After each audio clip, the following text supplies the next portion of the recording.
Hello!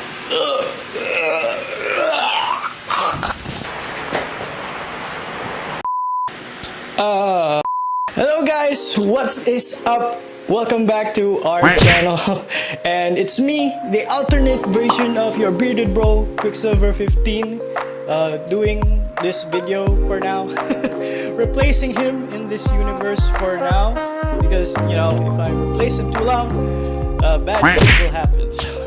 So today we'll be reviewing a movie that will take you across the Spider-Verse.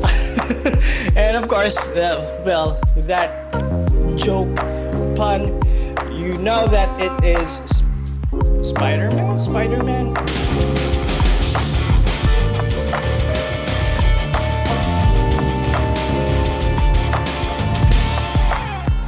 Spider-Man Across the Spider-Verse.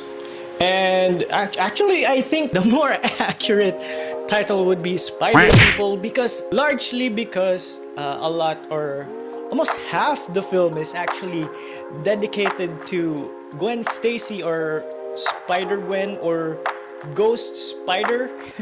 You've been following the comics, and I think that was awesome because I guess it is hard for, you know, Gwen Stacy Spider-Man and Miles Morales Spider-Man to find a niche in the MCU alongside Tom Holland Spider-Man. So this is just the animated version is just the perfect opportunity to showcase some of the most beloved Spider people in the Spider-Verse. And of course, we also have Miguel O'Hara, another fan favorite Spider-Man, and of course the classic Peter Parker, and some of the old the other Spider-Man. Well, they kind of show up somewhere in this movie, and we'll talk about them later in the spoilers part, because, well, it's almost been a week since the release of the movie, and I do want to talk me some spoilers.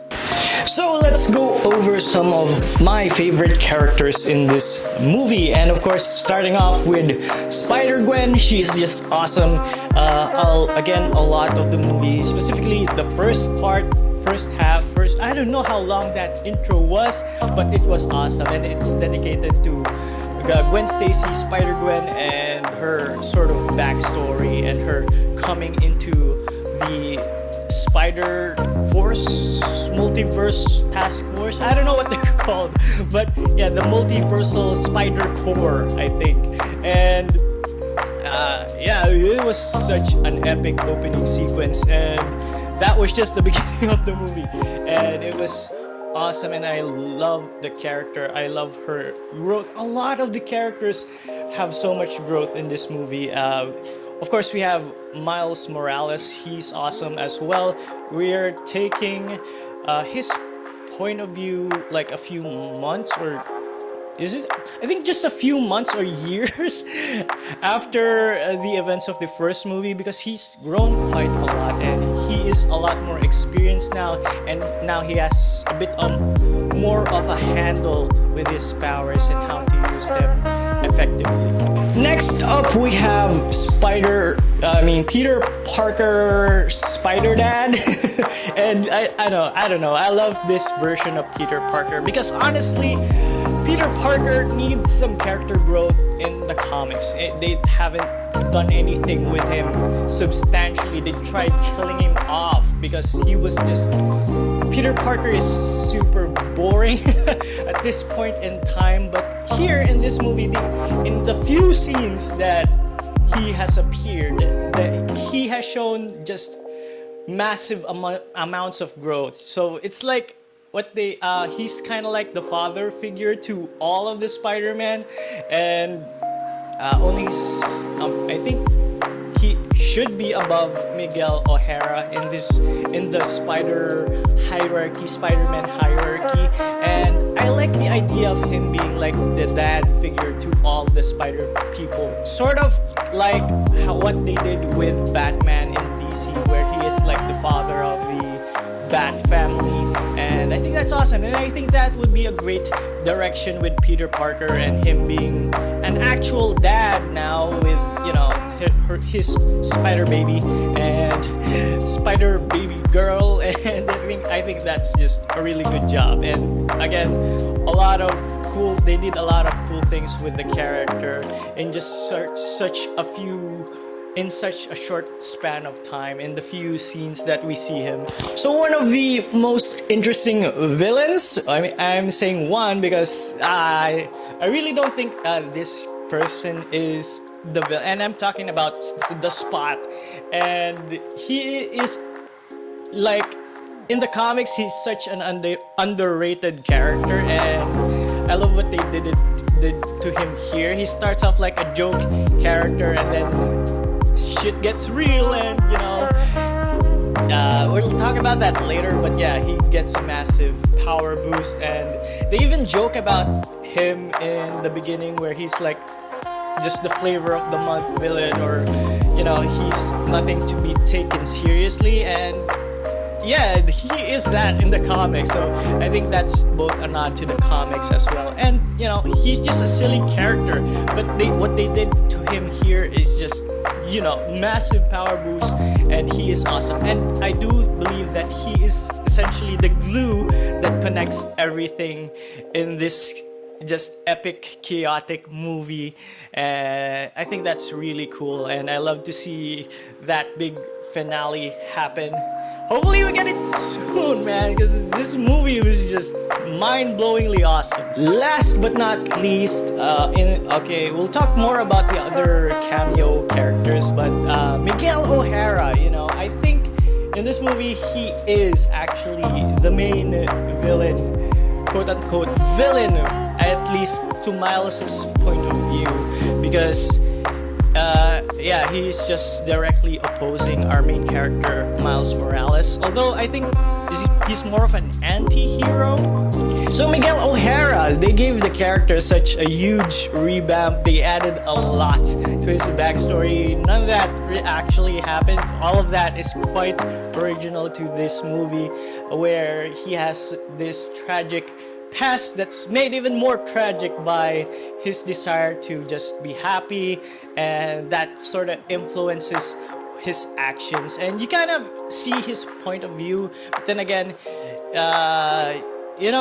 he's kind of wrong and kind of right at the same time, which makes such a compelling villain. And yes, 10 out of 10, best villain in the Marvel universe, Sony universe at least. So yeah, with that said, just such a great job with the story team for the animated Sony movies, and even the games. They actually do have nods to the game. We have Miles' roommate playing the Spider-Man game, and also we do see the game Spider-Man in here. He has a cameo, and I think that was awesome. And they did such an awesome job writing multiple characters in one film, and that's what they're sort of doing right now in the new game, where you switch between Peter Parker and of course Miles Morales, and it's awesome. And in this one, you actually kind of switch between Miles Morales and Gwen Stacy, which is also awesome. And I love that sort of direction of having multiple points of views and the growth for both characters. So the art style is just beautiful. We start off in Gwen's timeline, and every sort of timeline has their own specific art style. And with Gwen Stacy's timeline, it's kind of like this colorful, and it actually responds to the emotional state of the characters, which is beautiful. And of course, when we move to Miles' universe, it's more standard. Well, actually not standard. It's like a mix between 3D with 2D textures, which is reminiscent of Arcane and of course the original Spider-Man into the Multiverse. So with that said, there was this one particular scene which was a bit off for me because it looked a lot better on the YouTube tutorials.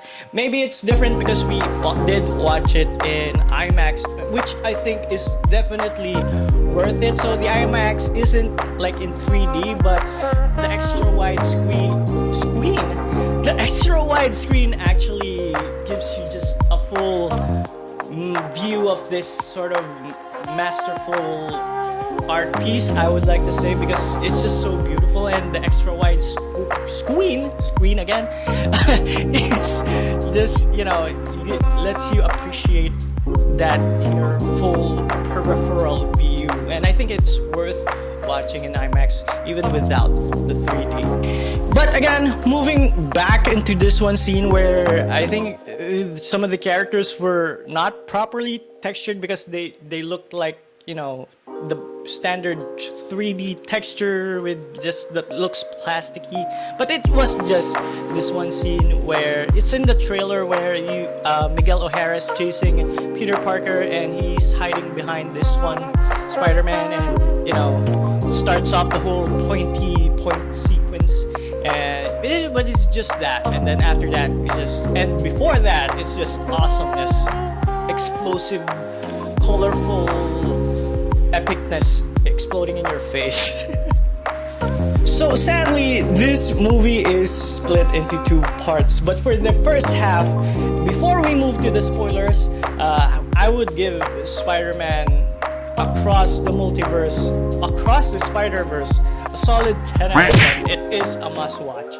And although it is a sequel to the first Spider-Verse film, I think it can stand alone. These two films can stand alone. It is their own story. Of course, they are referencing some of the things that happened in the previous movie, but you know, it is a pretty solid story on its own, and I love it.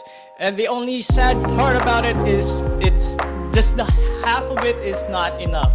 We want more, and hopefully we don't need to wait that long. I think it will release next year, hopefully. I have to research on that again, but yeah, just half of it was just I wanted more. So now let's move into some of my theories, maybe some spoilers, so spoiler warning. But again, it's been almost a week out, so what are you doing? Get to watch this movie.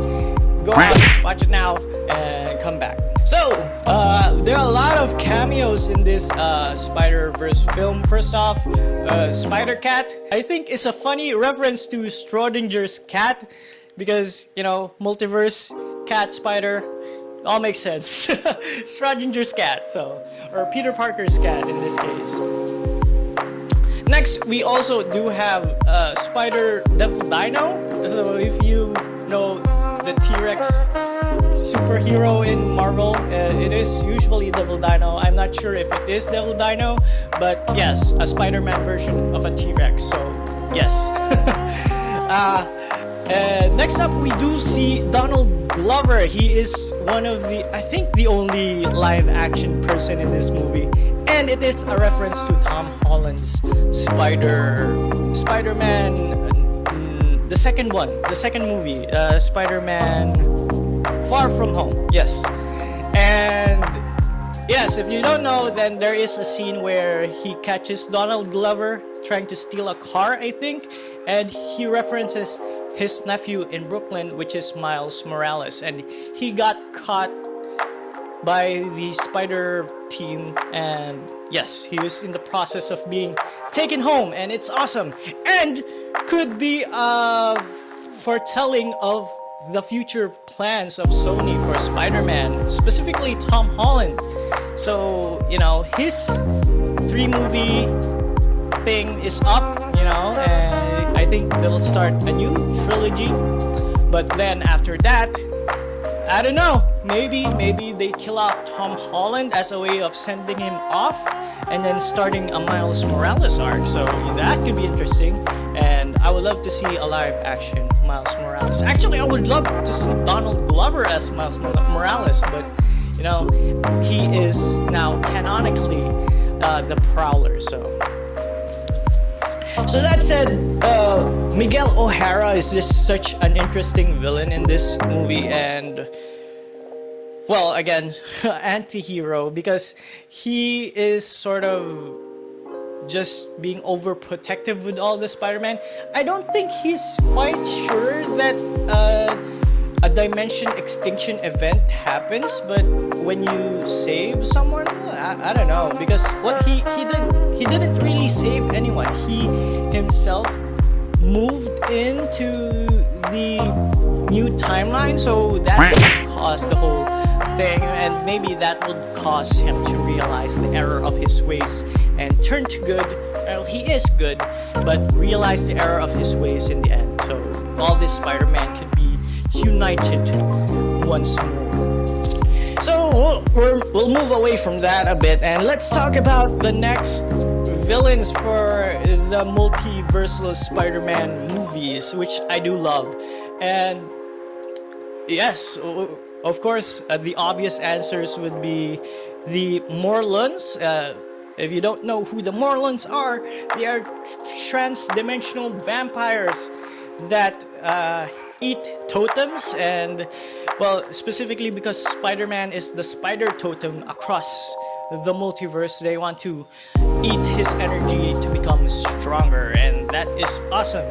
And speaking of multi-dimensional vampires, another awesome villain I would love to see is Peter Parker himself. So there is this one version of Peter Parker who is similar to the Morlons, well, actually he lures the other Spider-Man to his universe and, you know, takes their power, which made him actually like the only superhero in his universe. But eventually he does turn into Spider-Man, Spirit of Vengeance, and damn, that isn't he just one of the coolest spider variants out there? So yeah, well, that's my 2 cents on across the Spider-Verse. What do you guys think? Who do you think should be the next villain after this awesomeness has concluded? I can't wait for part 2. Have you guys seen Spider-Man Across the Spider-Verse? What do you think? Let us know down in the comments below. Also, let us know who you think again should be the next villain. Maybe should they focus on Spider-Gwen or another Spider-Man? There are a lot of really cool characters they introduced here. Spider-Punk, and of course the Indian Spider-Man is really cool. I think he's definitely just one of my favorite Spider-Man now. Also, you know, not a spider person, but Spider-Gwen is interesting. I would love to see her show up. Maybe Deadpool? I don't know. But it would be cool, fun to see his, you know, entanglement with a lot of these spider people. Maybe that would be cool. But who do you want to see? Let us know down in the comments below. And as always, well, actually this is my first time hosting here, and hopefully the original QuickSilver 15 gets back in the next video. So it's me, your alternate QuickSilver 15, signing off. Peace.